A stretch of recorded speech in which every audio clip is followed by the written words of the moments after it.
I think about the differences between Canada and the States a lot, because I'm born and raised Canada, but my dad's from Iowa. I've spent a lot of time in the heartland. I've lived on both coasts. I think I get Americans pretty well. Odd bunch. They really are. Doesn't it suck when stereotypes are true? That's brutal. You don't want them to be true, but oftentimes they are, especially with Americans. One of the stereotypes is they just say wild, crazy stuff out loud. That's really easily interpreted as dumb and stupid.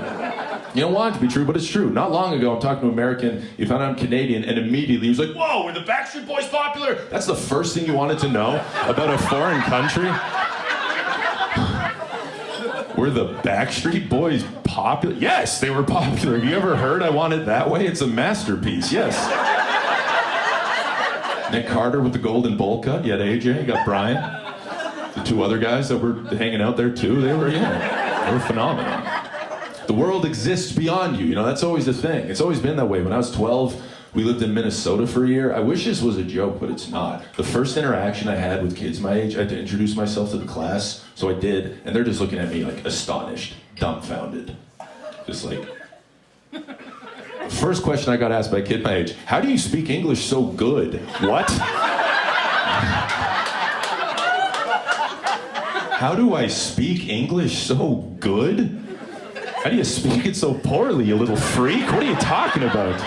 You little inbred mongrel? I don't know, I picked it up because everyone spoke it. I'm not a linguist. I don't know, I wasn't speaking Swahili in Edmonton. And better hunker down and learn the Lord's language now that we're going to his homeland, Learn American, it's a biblical dialogue, I believe, or dialect, I believe.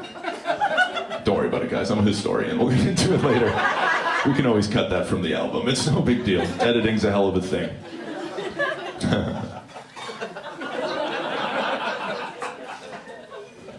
The next question was just as insane. Without skipping a beat, this kid's like, so what, do you have pesos? No. No, we don't. We don't have pesos in Canada. What are you talking about? He's like, then what do you have? I'm like, I don't know, man. Like coins, bills, like you. He's like, oh, so with the face of the president on it. Nah, man. In Canada, we don't have pesos with the face of the President of America on our pesos. Like, show us some respect. We're Canada. We're a world-class nation. We are a world-class nation with a rich history and a strong tradition. Right? That would be insane if our money just had the face of some completely irrelevant figure from a different country on it.